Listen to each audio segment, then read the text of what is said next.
Hello and welcome back to the Degen crew, where I'm trying to grow my Polymarket account by finding mispriced prediction markets.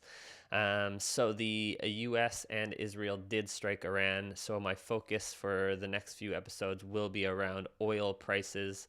All of my predictions for the month of February for oil ended up being correct, mostly around specifically that I think people were mispricing the end date of the prediction. They were using a hedge on Polymarket as insurance, but it was based on the last day of the trading day, which was the Friday, and not the last day of the futures contract, which was the Saturday. So this specifically, everything ended up being correct. So we will take profits on those before the video ends. So wait for the fireworks. But specifically right now, I'm trading the March oil futures contracts. So specifically, let's go into the 70. So this yesterday, the futures contracts open up on the Sunday evening after 5 o'clock. So yesterday, the futures contract actually hit 70, and this was still trading around 90 cents. So I was buying between 90 and 95 cents. Right now, I believe it is at $70.54. So the way this is worded is, and the reason why it hasn't already resolved or closed at 100 is because it has to close for the day. So it's not looking for intraday price movements. It's looking for the actual closing price on the day for this to resolve as yes, it is above 70. So anything above 98 cents, I'll be taking profit on. But specifically yesterday, the futures contract already showed that the price of oil was going to jump above 70, and I think it hit 72 at its high today. It hasn't stayed at 72, as you could see, but it is above 70 currently, so we're looking for it to close the day, and then this will resolve, yes. The reason I bought it was because the conflict is still ongoing. The prices are future looking, so people are pricing in the price of oil to keep going up as the conflict goes on. Specifically, I also have a month for this to be correct. I would like to be closing it out within today or tomorrow, but I have a month for the price of oil to settle above $70 one time for this to be correct. So if this conflict lasts longer than people think, it most certainly will close above 70 would be my guess. But that being said, that's what we've been looking for. We've been looking for a time frame on how long this conflict is going to last. So the president just talked, and he sort of added a time frame to it, which gives us a little bit more information to our prediction markets. Never get bored.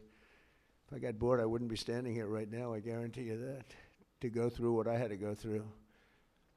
We also projected 4 weeks to terminate the military leadership, and as you know, that was done in about an hour, so we're ahead of schedule there by a lot. So they said 4 to 5 weeks, that you can watch that whole video if you want on YouTube. But so they projected 4 to 5 weeks, but they also said this could last much longer. They said 4 weeks timeline to terminate military leadership, which they did in about an hour. But my question is, they are sending more troops. So if you had terminated your main target within the hour and you're still sending more troops, this is probably going to last at least the 4 to 5 weeks you had projected. I've been trying to take all my Trump predictions at face value, meaning is he posturing on something like this? I don't think so. I think they're trying to tell the people what they're actually doing. So I think if they're saying 4 to 5 weeks, this could last 4 to 5 weeks. And the fact that they're saying it could last much longer makes me feel like they're setting it up that this could be a longer conflict than people think. But I'm really going for the 4 to 5 week time frame, which brings me to the end of March. So for this prediction specifically, what will the price of crude oil be by the end of March? At least now I can make my predictions based on the time frame that they have given. So everything I'm going to be doing is taking that at face value and making my assumptions around that. So I will be buying more of the 70 under. If it goes down to 90 cents again, I'll be closing it out around 98 cents. Markets are forward looking, so if this starts looking like it's going to last much longer, I think the price of oil will jump higher with that.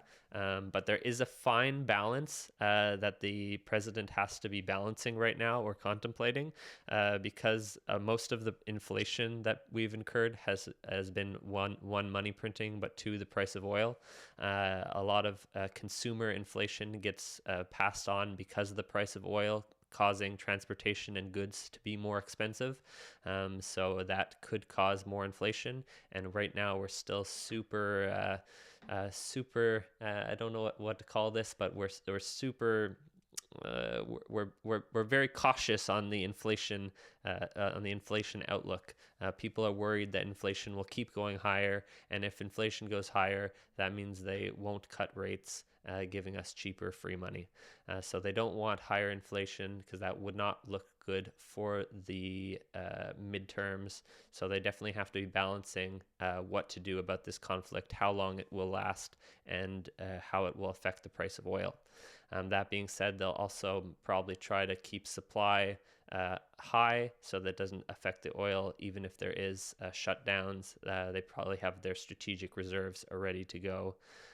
So purchasing to the upside, I'm going to be very cautious about purchasing to the upside, mainly because I think they don't want that. But I will be purchasing to the downside, and specifically nose to the downside, because that's where I think the value is. And here's my example. So right now we're at 70.62. If the conflict ended tomorrow, I think you could easily reprice to where it was beforehand, which was around 66. So if it ended tomorrow, the 65 is selling for 67 cents on the no side, but I do think that is possible if it were to end tomorrow. So I will be looking and keeping an eye on the 65, depending on how long this conflict seems to go on for, if it gets drawn out more. So that being said, I could probably buy the 60 for a little bit safer. And what I've been doing right now is I've been buying the 55. The reason for that, if they do announce more supply being brought online, if OPEC announces more supply, the lows were around 50, 55, 56 for 2025 and 2026. So I think with this ongoing conflict, it would take a lot to get all the way down there in a month. So I think I can be pretty safe and buy the nose for an extra 6% for the month. I'll be buying that throughout the month. I'll be keeping an eye on the 60 and on the 65. And actually, for a 1 penny difference, I could buy a pretty huge buffer at the $50 a barrel as well.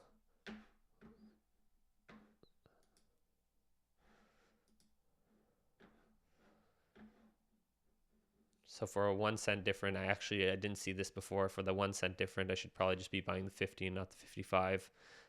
It's a penny difference, but $5 difference in the actual price of oil per barrel. So that's that. Let's go in here because we need some of that money to be liquid. Let's claim our March barrels of oil.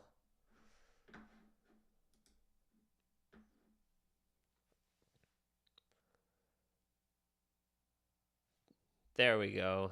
$1,802 added to the account. I'll be keeping an eye on the price of oil, how long this conflict goes on. But to me, if you're sending more troops, it means it's going to go on for longer.